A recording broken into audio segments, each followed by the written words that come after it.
Hello, everybody. Glad to be with you again for Miss Peggy's story time. And we're in The Horse and His Boy, this time in chapter 7 and 8. You remember that at the end of chapter 7, poor Shasta, who had spent a very scary night among the tombs waiting for the others to come, had now spotted the two horses coming, but a strange man leading them and no signs of Aravis. So he's trying to decide what to do and seems to be coming up with one terrible idea after another. But meanwhile, Aravis, what has ever become of her? Let's find out in chapter 7. What had really happened was this. When Aravis saw Shasta hurried away by the Narnians and found herself alone with two horses who very wisely wouldn't say a word, she never lost her head even for a moment.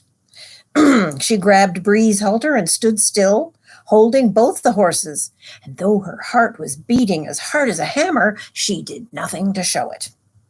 As soon as the Narnian lords had passed, she tried to move on again. But before she could take a step, another crier.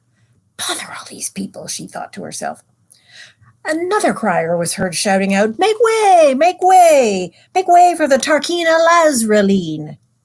And immediately, following the crier, came 4 armed slaves, and then 4 bearers carrying a litter, which was all aflutter with silken curtains and all a jingle with silver bells, and which scented the whole street with the smell of perfume and flowers.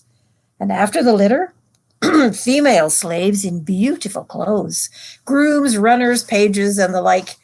And now Aravis made her first mistake. She knew Lazraleen quite well, almost as if they had been at school together, because they had often stayed in the same houses and been to the same parties.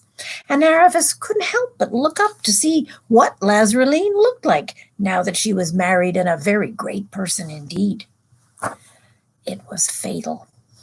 The eyes of the two girls met, and immediately Lazraleen sat up in the litter and burst out at the top of her voice, "Aravis, what on earth are you doing here? Your father?" There was not a moment to lose.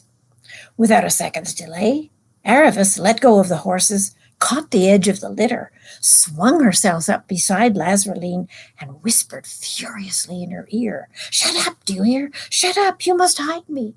Tell your people." "But darling," said Lazraleen in the same loud voice. She didn't mind making people stare. In fact, she rather liked it. "Do what I tell you, or I'll never speak to you again," hissed Aravis. "Please, please be quick, Laz. It's frightfully important. Tell your people to bring those 2 horses along. Pull the curtains of the litter and get away somewhere I can't be found, and please do hurry." Here's a picture of Lazraleen's beautiful litter with the slaves and the curtains and everything else. "All right, darling," said Lazraleen in her lazy voice. "Here, you 2 take the Tarkeena's horses." This was to the slaves. "And now take me home. I say, darling, do we really have to have the curtains drawn on a day like this? I mean to say."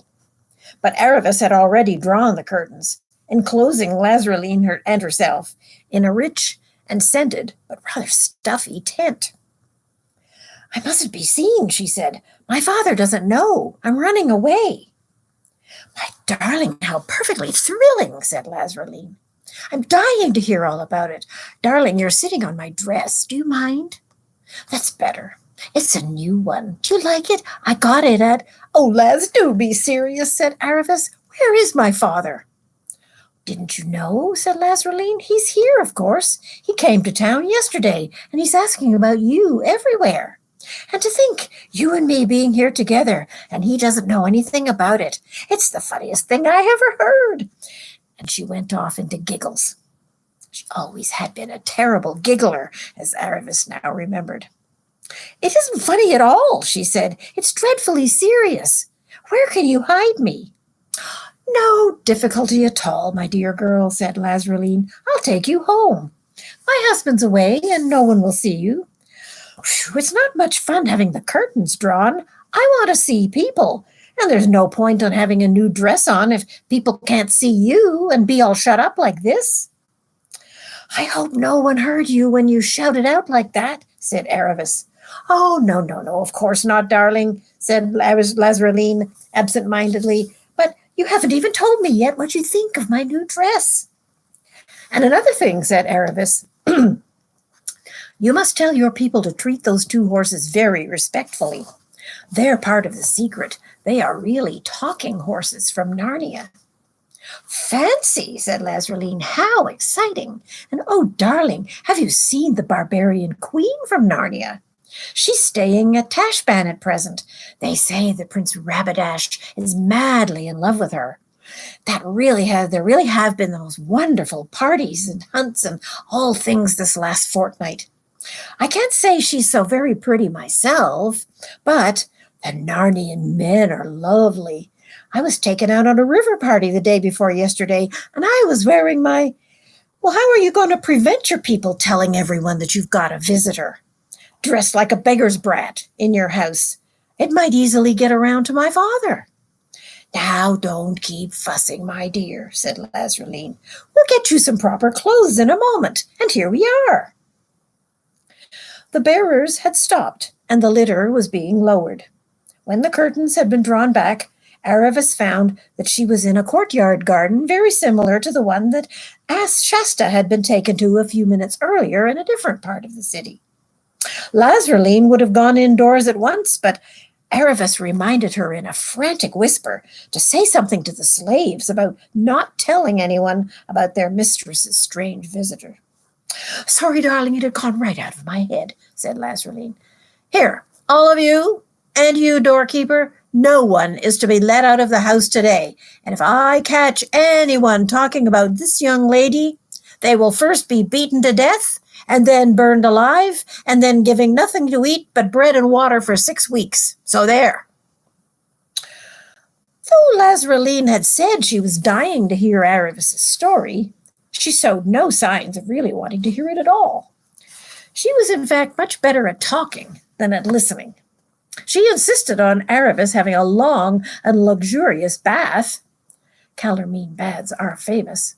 And then dressing her up in the finest clothes before she would let her explain anything. The fuss she made about choosing the dresses nearly drove Aravis mad. She remembered now that Lazareline always had been like that, interested in clothes and parties and gossip. Aravis had always been more interested in bows and arrows and horses and dogs and swimming. You might guess that each one thought the other very silly. But at last, when they were both seated after a meal, it was a meal that was chiefly whipped cream and jelly and fruit and ice cream, that kind of meal, in a beautiful pillared room, which Aravis would have liked better if Lazareline's spoiled pet monkey can climb all over the place. Lazareline at last asked her why she was running away from home. When Aravis had finished telling her story, Lazareline said, But, darling, why don't you want to marry Ahashttar-Khan? Here's Aravis and the Tarkheena sitting together. Aravis is all dressed up in pretty clothes now. Why don't you want to marry Ahashttar-Khan? Everyone's crazy about him. My husband says he's beginning to be one of the greatest men in Calormen. He's just been made the Grand Vizier now that old Exartha has died. Didn't you know? I don't care. I can't stand the sight of him, said Aravis. But, darling, only think. 3 palaces, and one of them that beautiful one down on the lake at Ilkeen. Positively ropes of pearls, baths of milk, and you'd see such a lot of me. He can keep his pearls and palaces as far as I'm concerned, said Aravis. You always were a queer girl, Aravis, said Lazareline. What more do you want? In the end, however, Aravis managed to make her friend believe that she was in earnest, and even got her to discuss some plans. There would be no difficulty now about getting the 2 horses out of the north gate, and then getting them onto the tombs. No one would stop or question a groom in fine clothes leading a war horse and a lady's saddle horse down to the river, and Lazareline had plenty of grooms to send. It wasn't so easy to decide what to do about Aravis herself. She suggested that she could be carried out in a litter with the curtains drawn. But Lazraline told her that litters were only used in the city, and the sight of one going out through the gate would certainly lead to questions. When they had talked for a long time, and it was all the longer because Aravis found it hard to keep her friend on the point, at last Lazraline clapped her hands and said, "Oh, I have an idea. There is one way of getting out of the city without using the gates. The Tisrock's garden, may he live forever, runs right down to the water, and there is a little water gate there. Only for the palace people, of course. But then, you know, dear," and here she tittered a little, "we are almost palace people. And it is lucky that you came to me. The dear Tisrock, may he live forever, is so kind. We're asked to the palace almost every day, and it's like a second home. I love all the dear princes and the princesses, and I positively adore Prince Rapidash. I might run in and see any of the palace ladies at any hour of the day or night. Why shouldn't I slip in with you after dark and let you out by the water door? There are always a few little boats and things tied up outside, and even if we were caught, all would be lost," said Aravis. "Oh, darling, don't get so excited," said Lazraline. "I was going to say that even if we were caught, anyone would say that it was just one of my crazy jokes. I'm quite well known for them, you know. Only the other day, oh dear, do listen, this is frightfully funny." "I meant all would be lost for me," said Aravis, a little sharply. "Oh, yes, well, I do see what you mean, darling. Well, can you think of a better plan?" Aravis couldn't, and she answered, "No, well, then we'll have to risk it." "When can we start?"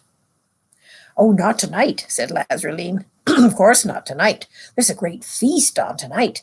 I must get my hair done for it in just a few moments. And the whole palace will be a blaze of lights, and such a crowd, too. It'll have to be tomorrow night." This was bad news for Aravis, but she had to make the best of it. The afternoon passed very slowly. Excuse me. And it was a relief when Lazraline finally went out to the banquet. Aravis was very tired of her giggling and her talks about dresses and parties and weddings and engagements and scandals. She went to bed early, and that part she did enjoy. It was so nice to have pillows and sheets again. But the next day passed very slowly. Lazraline wanted to go back on the whole arrangement and kept on telling Aravis that Narnia was a country of perpetual snow and ice, inhabited by demons and sorcerers, and that she was mad to think about going there. "And with a peasant boy, too," said Lazraline. "Darling, think of it. It's not nice." Aravis had thought about it a good deal, but she was so tired of Lazraline's silliness by now that she began to think that traveling with Shasta would really be rather more fun than fashionable life in Tashbaan. So she only replied, "You forget that I'm going to be a nobody just like him when we get to Narnia. And anyway, I promised." "To think," said Lazraline, almost crying, "that if only you had any sense, you could be the wife of the Grand Vizier." Aravis went away to have a private word with the horses. "Now you must go with a groom a little before sunset to the tombs," she said. "No more of those packs. You'll be saddled and bridled again. But there'll have to be food in Hwyn's saddlebag and a full water skin in yours, Bryn. In yours, Bree, the man has orders to let you both have a good long drink at the far side of the bridge." "And then Narnia and the North," whispered Bree.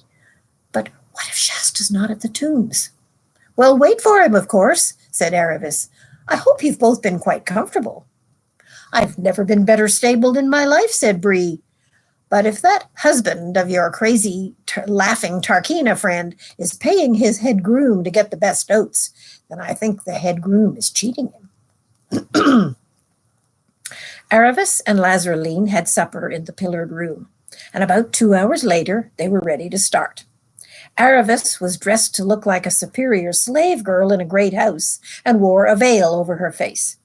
They had agreed that if any questions were asked of Lazarline, she would pretend that Aravis was a slave that she was taking as a present to one of the princesses. The two girls went out on foot. A very few minutes later brought them to the palace gates. Here, of course, there were soldiers on guard, but the officers knew Lazarline quite well, and the men just saluted to her as she passed. They went into the hall of black marble. A fair number of courtiers, slaves, and others were still moving about here, but this only made the two girls less conspicuous. They passed on into the hall of pillars, and then into the hall of statues, and down the colonnade, passing the great beaten copper doors of the throne room. It was all magnificent beyond description, what they would see of it in the light of these dim lamps. Presently they came out into the garden court, which sloped downhill in a number of terraces. On the far side of that they came to the old palace. It had already grown almost dark, and they now found themselves in a maze of corridors lit only by occasional torches fixed in brackets to the wall. Lazarline halted at a place where you had to go either left or right. Go on, whispered Aravis, whose heart was beating terribly, and who still felt that her father might run into them around any corner. I'm just wondering, said Lazarline. I'm not absolutely certain which way to go from here. I think it's the left. Yes, I'm almost certain it's the left. What fun this is. So they took the left-hand way and found themselves in a passage which was hardly lighted at all, and which soon began going down steps. It's all right, said Lazarline. I'm sure we're right now. I do remember these steps. But at that moment, a moving light appeared ahead of them. A second later, there appeared from around a distant corner the dark shapes of two men walking backwards, carrying tall candles. And of course, it's only before royalty that people walk backwards. Aravis felt Lazarline grip her arm, that sort of sudden grip which is almost a pinch, and which means that the person who is gripping you is very frightened. Aravis thought it odd that Lazarline should be so frightened of the Tisroc, if he really was such a friend of hers, but there was no time to go on thinking. Lazarline was hurrying her back to the top of the steps, on tiptoes, groping wildly against the wall. Here's a door, she murmured. Let's go in here, quick. They went in and drew the door softly behind them and found themselves in pitch darkness. Aravis could hear by Lazarline's breathing that she was terrified. Dash preserve us, whispered Lazarline. What shall we do if he comes in here? Is there anywhere to hide? There was a soft carpet under their feet. They groped forward into their room and blundered into a sofa. Let's lie down behind it, whispered Lazarline. Oh, I do wish we hadn't come. There was just room between the sofa and the curtained wall, and the two girls got down. Lazarline managed to get the better position and was completely covered. But the upper part of Aravis's face stuck out beyond the sofa, so that if anyone came into the room with a light and happened to look in exactly the right face, they would see her. But of course, because she was wearing a veil, what they would see would not look at once like a forehead and a pair of eyes. Aravis shoved desperately to try and make Lazarline give her a little more room, but Lazarline, now quite selfish in her panic, fought back and pinched her feet. They gave it up and lay still, panting a little. Their own breath seemed dreadfully noisy, but there was no other noise. Is it safe now? Said Aravis, at last, in the tiniest possible whisper. I think so, said Lazarline, but my poor nerves. And then came the most dreadful sound they ever could have heard that moment. The noise of the door opening. And then came light. And because Aravis couldn't get her head in further behind the sofa, she saw everything. First came the two slaves. Deaf and dumb, Aravis guessed, and therefore used at the most secret of councils, walking backwards and carrying the candles. They took their stand, one at each end of the sofa. This was a good thing, for of course it was now harder for anyone to see Aravis once the slave was in front of her, and she was looking out from between his heels. Then came an old man, very fat, wearing a curious pointed cap, by which she immediately knew that this was the Tisroc. The least of the jewels with which he was covered was worth more than all the clothes and weapons that the Narnian lords had put together. But he was so fat, and such a mass of frills and pleats and baubles and buttons and tassels that Aravis couldn't help to think that the Narnian fashions, at any rate for the men, were much nicer. And after him came a tall young man with a feathered and jeweled turban on his head and an ivory-sheathed scimitar at his side. He seemed very excited, and his eyes and teeth flashed fiercely in the candlelight. And last of all came a little humpbacked, wizened old man, whom she recognized with a shudder as the new Grand Vizier and her own betrothed husband, Ahoshtatar Khan himself. As soon as all three had entered the room and the door was shut, the Tisroc seated himself on the sofa with a sigh of contentment. The young man took his place standing before him, and the Grand Vizier got down on his knees and elbows and laid his face flat on the carpet. "Oh, my father, and oh, the delight of my eyes," began the young man, muttering the words very quickly and sulkily, and not as if the Tisroc really was the delight of his eyes. "May you live forever, but you have utterly destroyed me. If you had given me the swiftest of the galleys at sunrise when I first saw the ship of the accursed barbarians was gone, I would have perhaps overtaken them. But you persuaded me to send first and see if they had not merely moved around the point to a better anchorage. And now the whole day has been wasted. And they are gone, out of my reach. That false jade." And here he added a great many descriptions of Queen Susan, which would not look at all nice in print. For of course this young man was Prince Rabadash, and of course the false jade was Queen Susan of Narnia. "Compose yourself, O my son," said the Tisroc, "for the departure of guests makes a wound that is easily healed in the heart of a judicious host." "But I want her," cried the prince. "I must have her. I shall die if I don't get her. False, proud, black-hearted daughter of a dog that she is. I cannot sleep, and my food has no flavor, and my eyes are darkened because of her beauty. I must have the barbarian queen." "How well it was said by a gifted poet," observed the vizier, raising his face in a somewhat dusty condition from the carpet, "that deep draughts from the fountain of reason are desirable in order to extinguish the fire of youthful love." This seemed to exasperate the prince.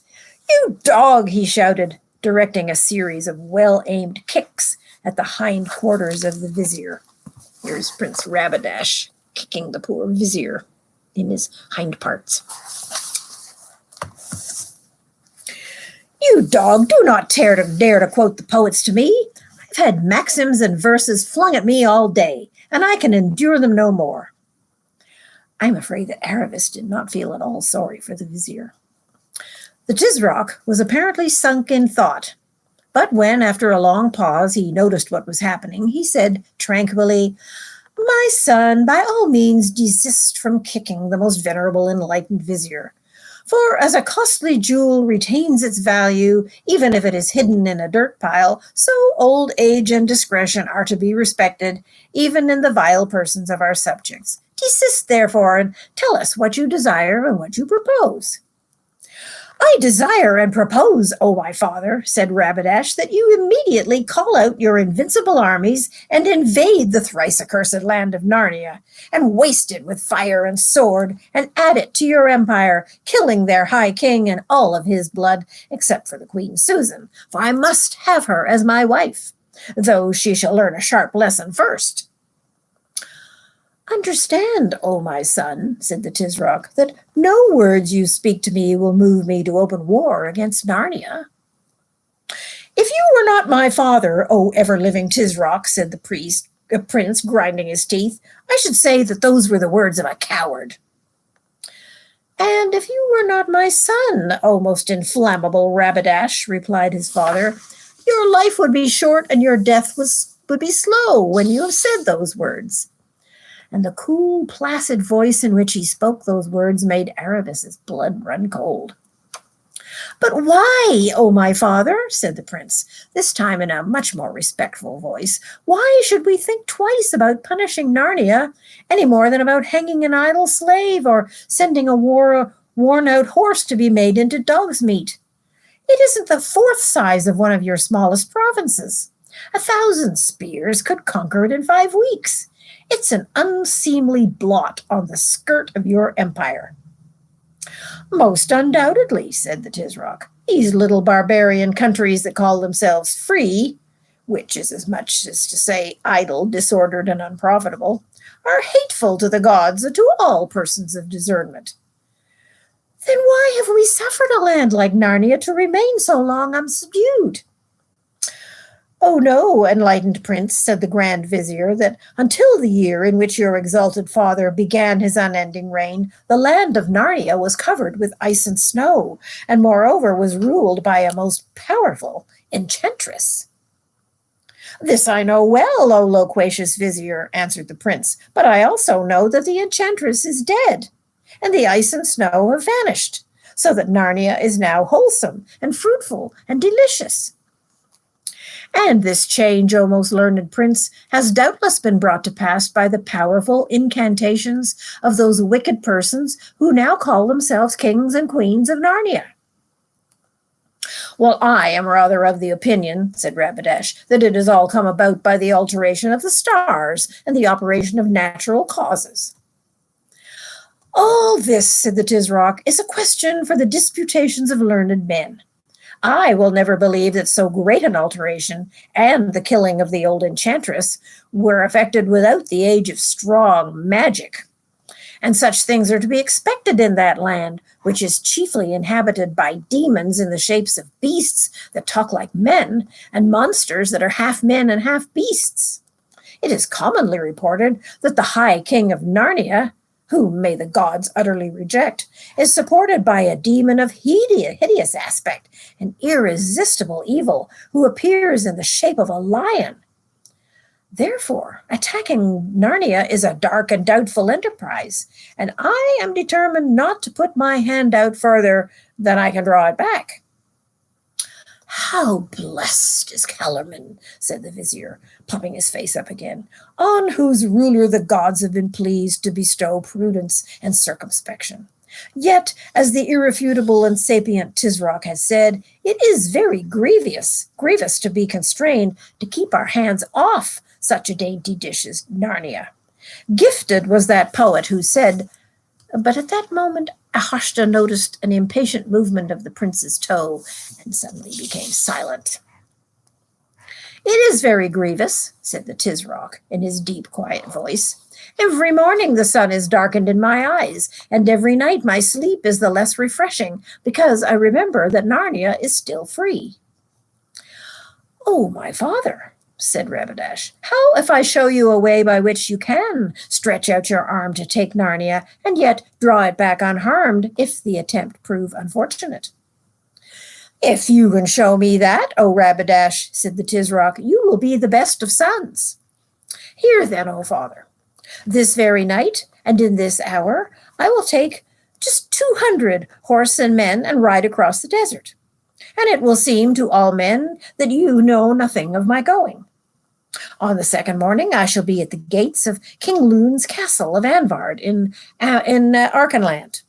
They are at peace with us and unprepared, and I shall capture Anvard before they have bestirred themselves. Then I will ride through the pass above Anvard and down through Narnia to Cair Paravel. The mighty High King will not be there. When I left him, he was already preparing a raid against the giants on his northern border. I shall find Cair Paravel, most likely with open gates, and ride in. I shall exercise prudence and courtesy and spill as little Narnian blood as I can. And then what remains is to sit there until the splendor Hyaline arrives with Queen Susan on board, and I shall catch my stray bird as she sets foot ashore, swing her into the saddle, and then ride back to Anvard. But is it not probable, O my son, said the Tisroc, that at the taking of the woman, either King Edmund or you will lose his life? They will be a small company, said Rabadash, and I will order 10 of my men to disarm and bind him, restraining my vehement desire for his blood, so there shall be no deadly cause of war between you and the High King. And how about if the Splendor Hyaline arrives at Cair Paravel before you? I do not look for that with these winds, O my father. And last, O my resourceful son, said the Tisroc, you have made it clear how all this might give you the barbarian woman, but not how it helps me overthrow Narnia. Oh, my father, how can it escape you that though my horsemen will come and go through Narnia like an arrow from a bow, yet we shall have captured Anvard forever. And when you hold Anvard, you sit at the very gate of Narnia. And your little garrison in Anvard can be increased little by little until it is a great army. This is spoken with understanding and foresight, but how do I draw back my arm if all this miscarries? You shall say that I did it without your knowledge and against your will, and without your blessing, being constrained by the violence of my love and the impetuosity of youth. And how about if the High King then demands that we send back this barbarian woman, his sister? Oh, my father, be assured that he will not. For though the fancy of a woman has rejected this marriage, the High King Peter is a man of prudence and understanding, who will in no way wish to lose the high honor and advantage of being allied to our house and seeing his nephew and grandnephew someday on the throne of Calormen. Well, he will never see that if I live forever, as is no doubt your wish, said the Tisroc in an even drier voice than usual. And also, O my father, and O the delight of my eyes, said the prince, after a moment's awkward silence, we shall write letters, as if from the queen, to say that she loves me and has no desire to return to Narnia. For it is well known that women are as changeable as weather vanes, and even if they do not wholly believe the letters, they will not dare come to Tashbaan to fetch her. O enlightened vizier, said the Tisroc, bestow your wisdom upon us concerning this strange proposal. O eternal Tisroc, said Ahoshta, the strength of paternal affection is not unknown to me, and I have often heard that sons are, in the eyes of their fathers, more precious than carbuncles. How then can I freely unfold to you my mind in this matter, which might imperil the life of this exalted prince? Undoubtedly you will dare, replied the Tisroc, because you will find that the dangers of not doing so are equally great. To hear is to obey, murmured the wretched man. Know then, O most reasonable Tisroc, in the first place, that the danger the prince speaks of is altogether not so great as it might appear. For the gods have withheld from the barbarians the light of discretion, as their poetry is not, like ours, full of choice, useful maxims, but is all about love and war. And therefore nothing will appear to them more noble and admirable than such a mad enterprise as this. For the prince, at the word mad, had kicked him. Desist, O my son, said the Tisroc, and you, estimable vizier, whether he desists or not, by no means allow the flow of your eloquence to be interrupted, for nothing is more suitable to persons of gravity and decorum than to endure minor inconveniences with constancy. To hear is to obey, said the vizier, wriggling himself around a little so as to get his hinder parts further away from Rabadash's toe. Nothing, I say, will be as pardonable and not, if not inestimable in their eyes as this hazardous attempt, especially because it is undertaken for the love of a woman. Therefore, if the prince by misfortune fell into their hands, they would assuredly not kill him. Nay, it may be that though he failed to carry off the queen, yet the sight of his great valor and of the extremity of his passion might incline her heart to him. This is a very good point, old babbler, said Rabadash. Very good, however it came into your ugly head. "The praise of my master is the light of my eyes," said Ahoshta.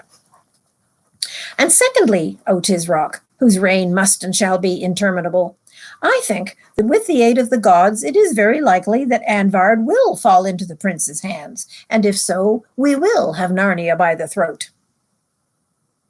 There was a long pause, and the room became so silent that the girls hardly dared to breathe. But at last the Tisroc spoke. "Go, my son, and do as you have said. But expect no help nor countenance from me. I will not avenge you if you are killed, and I will not deliver you if the barbarians cast you into prison. And if, either in success or failure, you shed a drop more than you need of Narnian noble blood, and open war arises from it, my favor shall never fall on your head again, and your next brother shall have your place in Kellerman. Now go, be swift, secret, and fortunate. May the strength of Tash the inexorable, the irresistible, be in your sword and your lance." "To hear is to obey," cried Rabadash, and after kneeling for a moment to kiss his father's hands, he rushed from the room. Greatly to the disappointment of Aravis, who was now horribly cramped, the Tisroc and the Vizier remained. Here's Rabadash rushing away. "O Vizier," said the Tisroc, "is it certain that no living soul knows of this council we three have held here tonight?" "O my master," said Ahoshta, "it is not possible that any should know. For that very reason I proposed, and with your infallible wisdom you agreed, that we should meet here in the old palace, where no council is ever held, and none of the household has any occasion to come." "It is well," said the Tisroc. "If anyone knew, I would see to it that he died before an hour has passed. And do you also, O prudent Vizier, forget it. Sponge away from my own heart and from your heart all knowledge of the prince's plans. He is gone, without my knowledge or consent, I know not where, because of his violence and the rash and disobedient disposition of youth. No man will be more astonished than you and I to hear that Anvard is in his hands." "To hear is to obey," said Ahoshta. "That is why you will never think, even in your secret heart, that I am the hardest-hearted of fathers, who thus sends my firstborn son on an errand so likely to his death, pleasing as it must be to you who do not love the prince, for I see into the bottom of your mind." "O impeccable Tisroc," said the Vizier, "in comparison with you, I love neither prince, nor my own life, nor bread, nor water, nor the light of the sun." "Your sentiments," said the Tisroc, "are elevated and correct. I also love none of these things in comparison with the glory and strength of my throne. If the prince succeeds, we will have Archenland, and perhaps thereafter Narnia. If he fails, I have 18 other sons, and Rabadash, after the manner of the eldest sons of kings, was beginning to become dangerous. More than 5 Tisrocs in Tashban have died before their time because their eldest sons, enlightened princes, grew tired of waiting for the throne. He had better cool his blood abroad than boil it in inaction here. And now, O excellent Vizier, the excess of my paternal anxiety inclines me to sleep. Command the musicians to come to my chamber, but before you lie down, call back the pardon I wrote for the third cook. I feel within me the prognostications of indigestion." "To hear is to obey," said the Grand Vizier, and he crawled backward on all fours to the door, rose, bowed, and went out. Here's a picture of the Tisroc with his two slaves carrying the candles there. You can see that he's rather a large, fat man, the Tisroc is.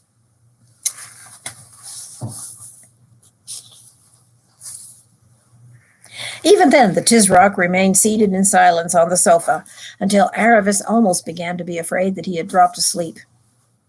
But at last, with a great creaking and sighing, he heaved up his enormous body, signed to the slaves to precede him with the lights, and went out. The door closed behind him. The room was once more totally dark, and the 2 girls could breathe freely again. The next chapter is called across the desert. Wonder which one of the people in this story we're going to read about going across the desert. Aravis wants to go. Bree and Hwin want to go. Shasta wants to go. And now we know that Rapidash and his men want to go across the desert. So come back next time and we'll read chapters 9 and 10 and we'll find out. Meanwhile, I hope that it's been a great story for you. There's a word, that we have that describes a man like a Hashta who's down on his nose in front of the Tisroc saying all kinds of flattering things.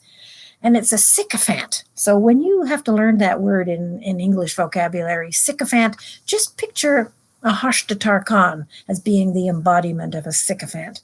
And the adjective to describe a person who's a sycophant is obsequious. So he's an obsequious sycophant, bowing and scraping and saying things he doesn't mean to a person he doesn't respect just because he thinks it might do him some good. Well, on that happy note, I'll say goodbye for now, and we'll see you next time. Bye for now.